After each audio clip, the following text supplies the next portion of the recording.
Hello everyone! Good morning sa inyo. So ano ba tong mga possible na ma-encounter ninyo ngayong araw na ito? Ayan. This is for all zodiac signs. Collective. Kahit na anong sign po ninyo. Wala palang specific na sign. Sorry. Ayan. And maraming salamat sa mga nag-subscribe sa ating YouTube, mga nag-like and follow sa ating Facebook, Instagram, and TikTok, at sa mga loyal customers natin na laging nag-a-avail ng mga personal readings. Ayan. Yung mga clients natin na pabalik-balik and doon sa mga bago rin. Ayan. Shoutout pala sa ating mga YouTube channel members and ating Facebook subscribers. Ayan.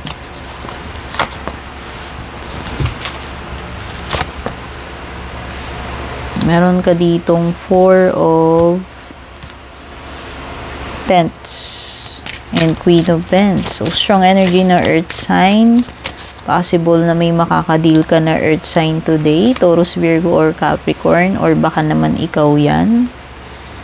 Meron ding water sign. Cancer, Scorpio, Pisces.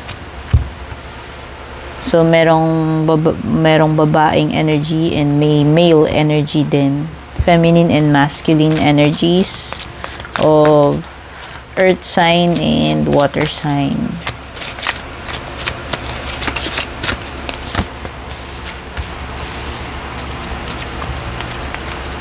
Okay, so mukhang magiging very busy. Maraming activities itong araw na ito para sa inyo. Some of you will be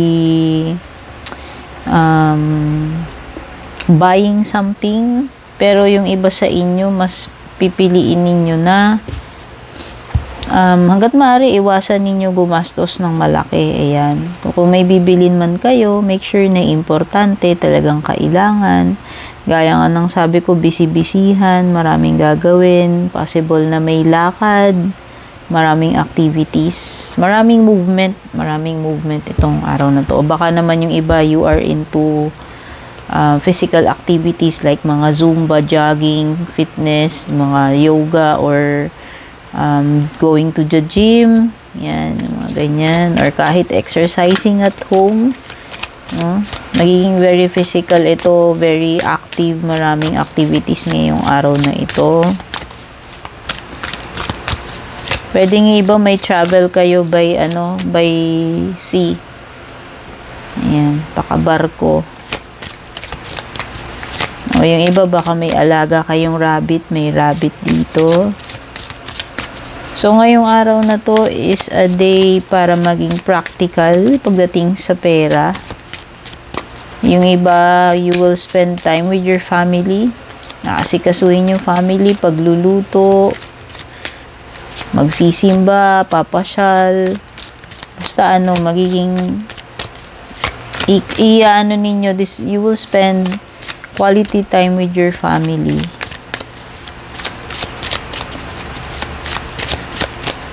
Okay, this is also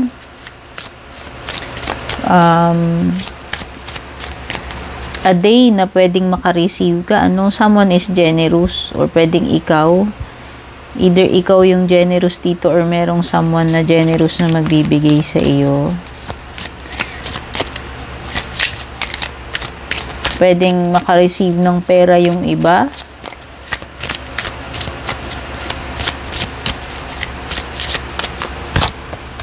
Merong charitable energy generous So very strong. Ayan, very strong energy ng water sign tsaka earth sign. Cancer, Scorpio, Pisces, Taurus, Virgo, Capricorn.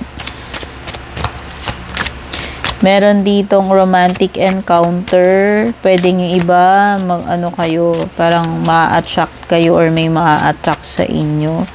Yung iba kikiligin. Basta may romantic moment dito na you will be swept off your feet. O, diba? Meron something, may encounter dito na romantic na magpapakilig to the bone sa inyo. Titibok ang puso, kikiligin. Okay? Special moments with your family. Yan, sabi ko, you will spend, time with your family. Bonding. And also, this is a sign ng financial stability para sa iba sa inyo. Magiging very okay itong araw na to or mga susunod pagdating sa financial. Peace and contentment pagdating sa family, sa kabuhayan ninyo, all is well. Spending time with your family, and parang etong araw na to is umiikot siya sa well-being ng family, happiness, contentment pagdating sa family, sa material at sa financial.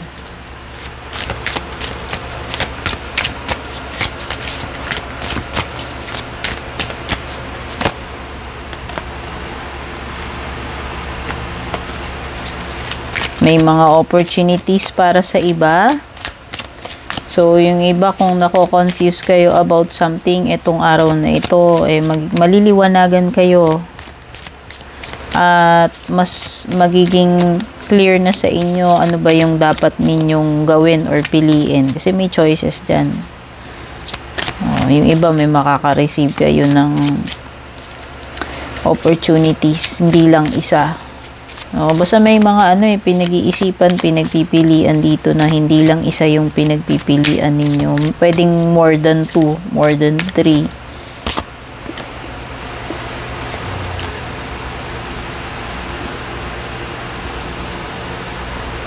Mag-ingat ka lang na meron kang mga makakaaway, makakadiskusyon, makikipagtalo ka kasi magkakaiba yung ugali or pananaw ninyo.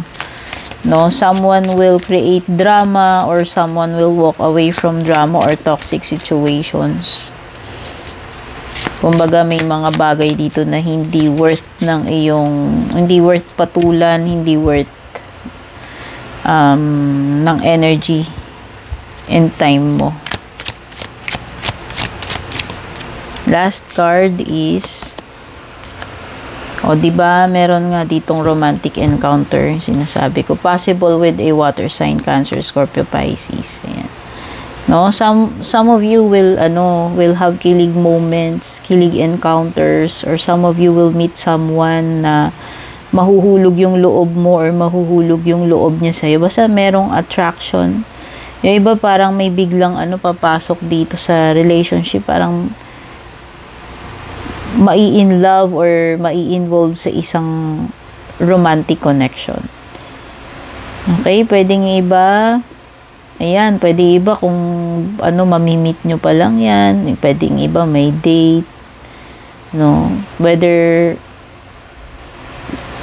whether kayo ay baguhan pa lamang sa pag-ibig o nagkaroon na kayo ng previous relationships before. Okay, so ayan, a blessed day to all of you. Don't forget to like, share, follow, subscribe. Paki-like and share na rin itong ating reading. Take care and God bless.